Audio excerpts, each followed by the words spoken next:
The coronavirus pandemic has brought so many changes to families across the world.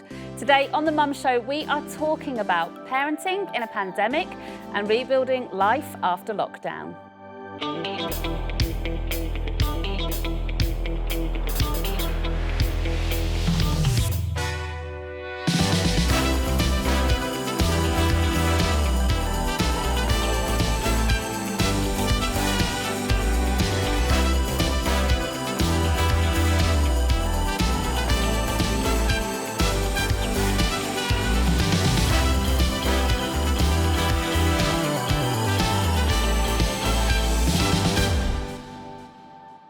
Hello and a very warm welcome to The Mum Show. My name is Marina and today I'm joined by Catherine Hill from Care for the Family and Hope Plum from Aleos.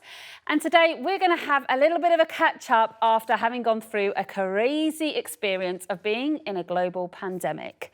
Well, first of all, it's really nice to be here with you both and not on Zoom. Brilliant, brilliant to be with you. It's, it's been, I never thought a few years ago we would be sat here discussing this topic. But, you know, we can't really talk about families anymore without acknowledging that what we have all been through is life-changing and huge. Like, however it affected us personally, it's pretty big, isn't it? And I think, like you say, none of us saw it coming.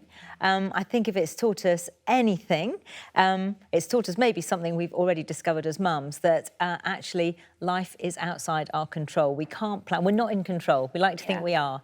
And this has really taken us all, I think. We're taking the world by storm. Yeah, absolutely. Yeah, I would agree with that. And I think that actually...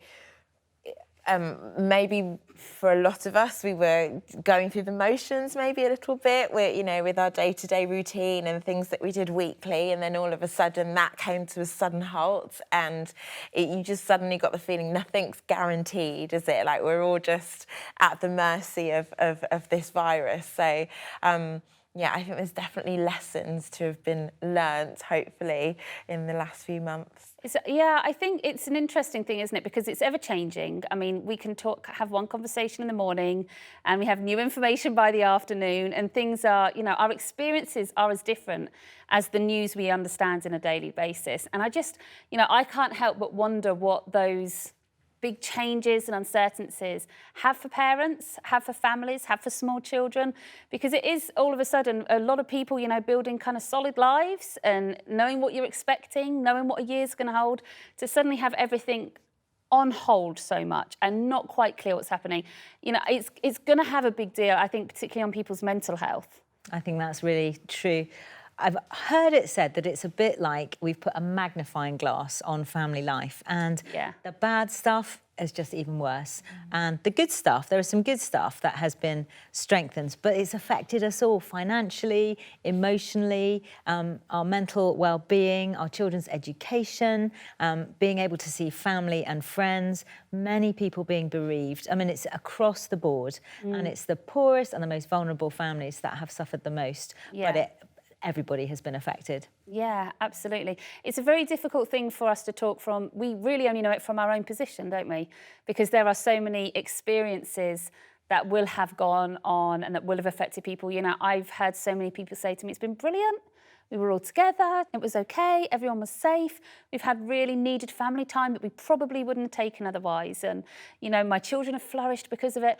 But for so many other people, it's also been really, really hard. And I think even being one of the people that admits that, maybe hearing your friends say, actually, it was great for us, and then thinking, wow, it really wasn't for me, and I've really struggled. It would be great to be able to just open up permission, I guess, for people to say, yeah, I found it really tough. Yeah, and I think that for a lot of people who are already isolated, it's pushed them even further into that, into isolation. I mean, I've got friends who wouldn't be classed as isolated but have lived by themselves, and actually they've just been forced even more kind of into their own space and into their own, literally at the start of the pandemic you were literally in your own bubble, weren't you? You couldn't even go and see other households or anything. So I've got friends that lived by themselves for months on end that didn't have human contact unless it was through a screen with other people. And I think being brutally honest, for us, health-wise, in our immediate household, we were well. And I think for my children, they quite enjoyed the time that mum and dad were together, and they didn't have to go to school. And I did Lego sets with my son every day, and it was unusual. It felt like holiday, I think, a lot. So actually, within our own little bubble, it was quite easy to say, oh, everybody's getting along okay. But actually, with other friends that I was in contact with, saying, actually, I'm really lonely. Yeah. This is a really difficult time, and actually, being forced to sit and watch endless hours of Netflix and whatever else is actually not that enjoyable when you don't have a choice, when there's nothing else that you can do. So and when you can't see beyond it as well. Yeah. I mean, with a mum show, and we're talking all about life as a mum, and I just think, we've got to notice for a moment the impact on new mums and people who are literally, maybe for the first time, bringing their children into this world. I mean, Catherine, you're a grandma. Your granny. Hope, you're a doula. I mean, you guys must have some experience and thoughts around so many women that really had to go it alone in this season. Certainly. I mean, certainly Care for the Family, we've had contact with many, many people really struggling, new mums, becoming, a mum for the first time. And I think I totally understand that some people will have done okay initially, but I do think that the attrition of the amount of time, I don't think any of us would have thought how long this was going to last. Yeah. And even if people initially, because it was summer and there was a novelty and everyone was doing relatively well, I'm not sure I can think of anyone really that hasn't really struggled to some extent. But in terms of those new mums, I think it's particularly hard. Not being able to have the support that they need and want, not being able to, have dad there. And for us, with our grandchildren, it's that extended family support. So our grandchildren were born just before the pandemic, but they've never known anything else. They're one now, and I took one of them to the playground, and he was staring at the other children. And I thought, my goodness, he's not been in the company of other children. I put a mask on to go into the supermarket, and that's normal. So, and you must have seen that massively in your role. Yeah, that's right. I think, so with the charity that myself and my friend Amelia run, we provide doulas for women that are isolated and vulnerable. And a doula, just to explain, is a non-medical professional who supports mums-to-be and is on hand for when you give birth, and also can provide postnatal support as well. And the girls that we work with are isolated anyway, but what we've seen is that let's say you've just had a baby and you've had a cesarean section. Remember, right at the beginning of lockdown, you'd go to the supermarket and, there was a queue snaking all the way around the outside of the supermarket. There's no way you could expect a new mum to struggle out to the shop with her baby. She's just had a major operation. And it was actually, again, making people have to stay inside by themselves. So as a charity, we started to provide nappies and food parcels and formula so that people didn't have to struggle to get out. And the impact, I think, is not to be underestimated. And I think in years to come, we're going to see how much this has impacted new families and new mums. Going to hospital appointments by themselves, having a scan and receiving news that you would look to the person next to you and say, is this okay? Or what do you think about this? And actually having to deal with that by yourself. We've had girls that have missed hospital appointments because they're scared of going by themselves. The impact is huge. I mean, what do you think some of the... It's hard to explain it really, but the legacy, if you like, of going through this process will be, particularly in our children, because even though I've seen parents across the board doing everything they can to give their children positive experiences in this, and we're all so acutely aware about the changes in their education and their friendships. For my children, we were locked down for 7 weeks in Spain. They weren't allowed outside for 7 weeks, and the whole time I'm thinking, gosh, the lack of sensory input, the amount of time that they're not getting outside. I mean, What do you imagine some of those legacies might be of being in that condition? I think for a lot of certainly slightly older children, a lot of their coping mechanisms, a lot of their things that they would look to, places they go to for support, are just not there anymore. So in the teen years where they're looking to establish their identity away from us, their parents and their peer group is so important. And they haven't been able to contact friends. For many, school has been a really good rhythm and they're not been able to go to school. Now, for some, if school has been not a helpful place for them, maybe they've been bullied or they struggle academically, that maybe has been a good thing. But for many, they've really missed that routine. And then all their expectations and dreams about what's next and going to a new class, to a new school or whatever, a lot of that disrupted. And I think really high incidence of loneliness. I saw one stat that said 87% of children in a particular survey admitted to being lonely and isolated. And then anxiety is on the rise as well with young people. If you think we're anxious as parents, how much more for our children who don't have the whole picture? Well, not that we have the whole picture, but we have a better way of rationalising it and working out. I think as well, during the process, I would often look at things and then try and figure out, you know, if I saw that one of my children was struggling, there was just another thing to add to the list. So is this hormonal? Is this that they're tired? Is this COVID? Is this like an underlying issue? And even, you know, having that extra thing to add to our list of something that's not helping, it just creates added stress, doesn't it? So what do you think, because I mean, we really want to be able to move forward and empower our kids a little bit. For those children that you see as still struggling, I mean, I know people are in contact with Care for the Family all the time.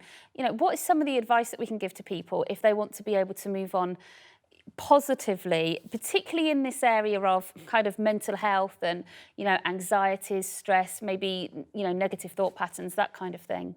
Gosh, there's lots and lots that parents can do. I think that's the thing to be really confident about, and that family life has been a really strong thing for many children. And but one really practical thing, if we start with a really practical, would be their phones. So at the moment, if our children have a phone, they have 24/7 news coming in at them, and of course that's going to create anxiety. So I think really simple things like talking to them about not charging their phone by their bed, so it's not the last thing they look at night and the first thing they look at in the morning, turning off notifications, just really simple things that they can do to protect their mental well-being.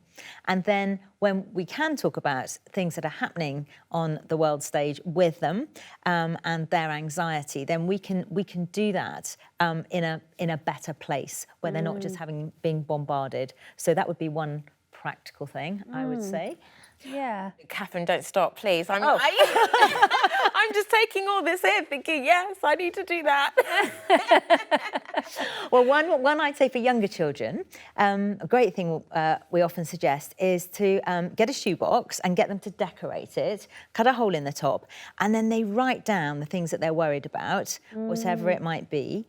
And maybe we could talk a minute about how to help them process their worries. But write down the thing that they're worried about, post it in the worry box, call it the worry box, and then you can put it away. And psychologically, they've put it somewhere. You can then talk to them about it. And then very often, if you get that box out in 4 weeks' time, you'll find some of the things they worried about were actually not the big deal after all, and that's encouraging for them. I've never heard of that. So you actually revisit the worries again? You can do. You don't have to, but you can do. Nice. Because so often the things we worry about haven't actually happened, and it can teach them. That's nice. I've heard of people just like throwing the worries away. Yes, that's also good. That's also good. It can be quite empowering as well, can't it, to kind of look back specifically to illustrate the point that life does get better.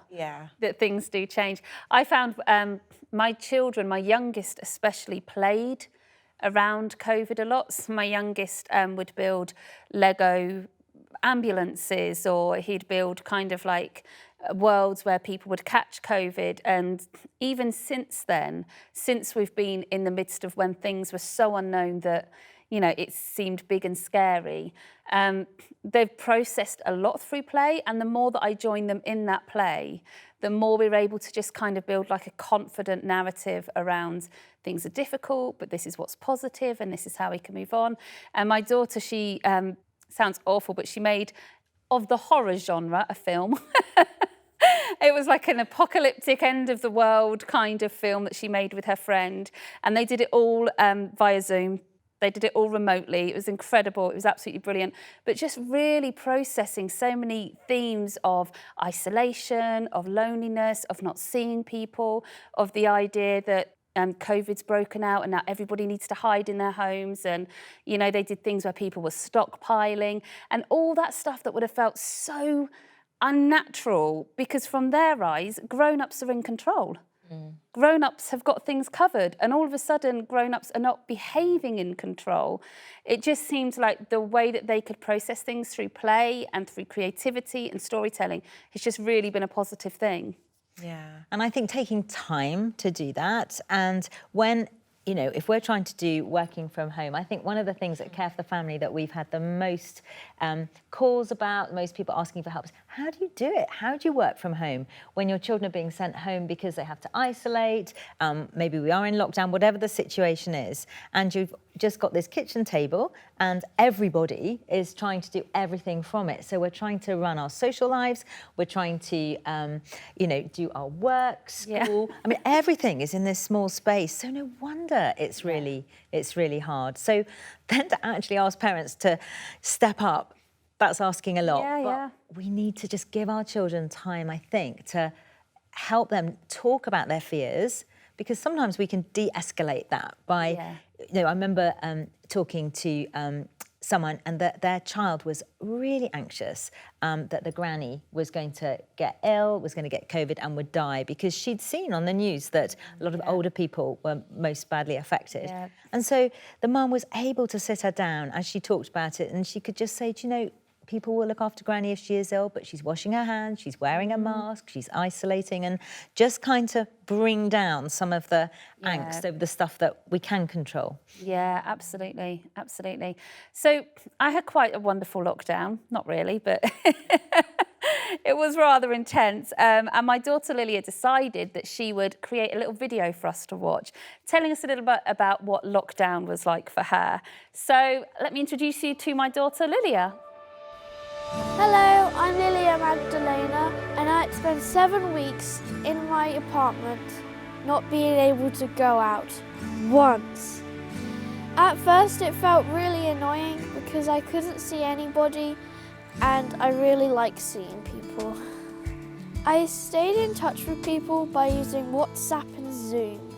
It didn't feel the same though because it's way more fun seeing people in person.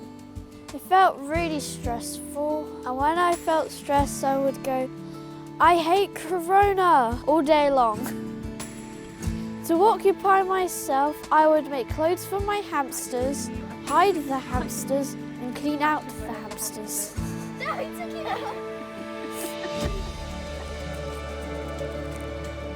At 8 o'clock at night, I was always very excited because we got to stand out in the balconies and clap and listen to music with all the other neighbours.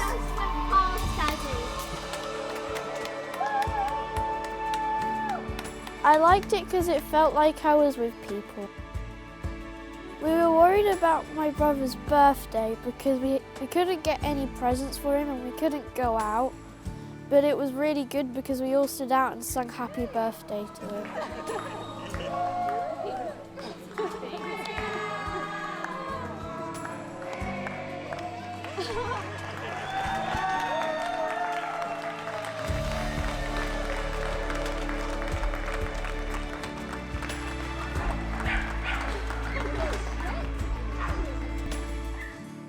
Oh, that's brilliant. How amazing is that? His little face when everyone sung happy birthday. It's funny though, like listening to Lilia, two of the things that really struck me when we were having that conversation, one of them was how those worries that she had were not necessarily the ones we expected. Yeah. So for us, it's like, oh, maybe she's really, really concerned about the fact that she's missing out on this activity that she was going to do, or maybe she's massively concerned about her health.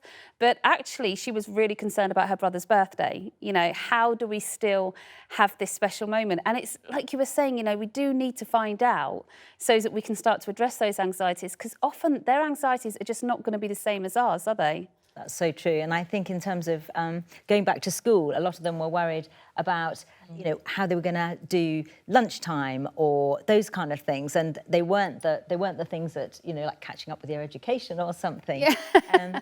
But I think what's interesting, if you think of the generation who were children or young adults in the Second World War, we don't think about them as being the lost generation, the anxious generation. We think of them as being the resourceful generation. And I wonder if actually we'll look back and we'll find that this generation actually dig deep eventually. And there are some real treasures that they will have discovered in really difficult times. Yeah. I think that could be true. And I think as well, what you were saying about Lilia was concerned about her brother, like Ruben's birthday, and kind of she was actually looking outwards rather than in. And I think coronavirus could have had the effect of us all being, like we saw in the beginning, stockpiling toilet rolls and people, various acts of self-preservation. Yes, there we go. Self-preservation, not selfishness. That actually, I think what we started to see, with your neighbours singing happy birthday, and we started to see people come out into the streets when we were clapping for the NHS workers and looking out for your elderly neighbour. And I think what we actually started to see were people looking out for each other rather than looking in and I must look after myself. And one of the things we did as a family, because of the charity work I was doing, I'd go to various shops and stock up so that we could make food parcels. And one of the things, because homeschooling, I am not a teacher, I thought this is one way that we could do a bit of math, but make it practical. So, we had 17 tins of beans and 17 things of spaghetti. And I was saying to the kids, okay, this is how many food parcels we have, how many of these need to go, how many bags of pasta, blah, blah, blah, and actually making it quite practical. And we had some really good conversations about why we were doing this. But can't that person get their own food? And I was saying, well, actually, no, because they need to, they need to stay inside in case they catch something. And I do think, like you said, Catherine, I think this generation, the generation that have grown up kind of being inside for 6 months or however long it has been, I think they're going to show great resilience and hopefully will be looking out for other people more than before. I think a part of that as parents that we can actually do as well is to really help them frame the pandemic, frame what's happened to them in light of those things, because as parents, we can really help them form the way they want to remember all of this. And it's not to say it wasn't difficult or it wasn't hard, but like for me to be able to say, when we felt really lonely and we had no Christmas presents to open, no birthday presents or anything like that, do you remember that time when we opened up the patio doors and all the neighbours were singing and there was a little candle and a cake? And wasn't that amazing and wasn't that beautiful? And as we keep retelling these stories, it's coming with a sense of, gosh, my community is so important. And I don't know that sense would have been there beforehand. And, do you remember the time when we were all doing that shopping? Just reframing like that can really help us to build a positive narrative around a really difficult time, which I think in turn helps with resilience in the future. That's so right. And I think we realised afresh the importance of family and friends. I mean, there's some research that's been done already. It's obviously really early days, but one of the things that's come out most strongly is the importance of family and the stability that it brings. And of course, not everybody has had that. But for those that have, that's been really key. And there's a lovely phrase. It talks about something called a liminal space. And a liminal space means like a threshold. So it's like a gateway or a doorway.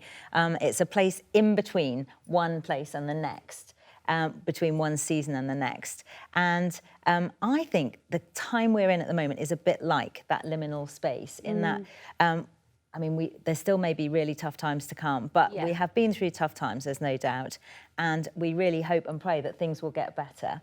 So I think it's as families, just a great moment to pause and think, okay, so what are some of the positives that it would be a real shame to lose, that some habits maybe, some things that we've really appreciated that we can take with us into the next season? Yeah, definitely. Sorry, go on, Hope. I was just going to jump in really quickly and say, and actually, what things did we have to stop doing that we don't need to take back up again? I think that's good. really key. And actually, as you know, restrictions have started to be lifted again for however long that may be this time, it's been really easy to just go straight back into old habits. Whereas actually, what will we find without doing? I think kind of remembering those, and is it just habit that we're doing these things, or what did they bring? Looking at family life and saying what did these habits or what did these things bring to us as a family? Is it necessary? Is it, you know, helpful? And I've been quite surprised by other things that I've really not missed, and the children haven't missed either. And so it's like, okay, well, we don't need to jump straight back into those things now. I think, like, from some people that are going to be watching this right now, there will be those people that are thinking to themselves, well, I've just got a massive job on my hands. I'm exhausted from what I've been through, and somehow I've got to think about moving into a new space. Is there any way that we can offer just, I don't know, something practical or beautiful to kind of suggest a good way of being able to just move forward? Well, I would say just spot the little things of everyday family life. This isn't some big thing. Now, there will be things like not being on that bandwagon of after-school activities, which so many of us as mums get on, and not being able to end up passing like ships in the night. And such a relief, really, I think, sometimes to stop that. But the little things, you know, the time just to play a card game, the time just to sit down for a family meal together because we can't go out, those things that are so important. And it's so often the little simple things that I think make the difference. And if they can become habits, then that makes a massive difference, I think, to how we operate as families. Yeah, absolutely. I think as well, we've got an opportunity to form some new traditions, haven't we? And it's okay that they come out of this season and that it's something new that we're doing. I know for my children, we had grown out the age of me reading to my older daughter because she can read brilliantly herself and because she loves audiobooks. But just having not the same rush and the same pressure on in the evening, I was like, hey, why don't I just start reading to you again? She's like, why? Because I love it, okay? But actually, that's been a really lovely adventure that we've started going on. And to just be able to pick up that time together, it's only about 10 minutes in the evening, but we're just experiencing something together. And it's really simple. And it feels like a positive thing to be able to say, well, look, actually, we had been living quite unconsciously and quite automatically, and is there just one small thing? And I think it's just being really kind to yourself, because it's not necessarily, people aren't necessarily in a place where we can say, you're going to do aerobics with your kids every morning, and then you're all going to cook 3 fresh meals a day together, you know, and for some people they're doing this on their own, and that's really, really tough. So with what you've got and the limitations of your energy and everything else, you know, what's a kind gift you can give to yourself? That's so important. I think, coming out of this and being kind to ourselves, that's what it's all about, isn't it? And being kind to other people as well. Allowing yourself to heal, I think, for some people, and allowing our children to express themselves and heal coming out of it as well. I think, picking up on something that Catherine said, I think my children, they were quite happy, in inverted commas, to not have to go to school, so they were just kind of playing together all the time. And I remember someone said to my son, oh, what do you think about what's going on at the moment? Like, isn't it awful? And he was like, what? I get to stay home and play all day. I mean, actually just creating those moments when we can talk about what's happened and how it has affected others. May not have affected you this way, but that particular way, but actually giving space in the moments to see what comes out of it, I think is going to be so important. And I think you're absolutely right on that, and being on the front foot with that. I read something recently, and it was a child was being interviewed, and they said, don't just keep asking me how I feel. I don't know how I feel. Yeah. Help me through it. And so being curious, asking, you know, questions that are related to their everyday experience, rather than those big ones. And so we're actually providing some structure, some support. You know, like in the garden, you have a trellis that helps a plant grow. I think we can be that for our children, just being there for them in this time, which is one thing that is stable. And, you know, and that can be all shapes and sizes of family. Yeah, it's something we can all do. which is really helpful. Thank you so much. I never thought I'd be talking to you about this, but there we go. Here we are. And thank you also for coming and joining us today. Now, on The Mum Show, we like to talk all things parenting, so we have got a wealth of other episodes that you are very welcome to check out. Please do follow the link that we're displaying now, and we really hope we can get to see you soon. You take care.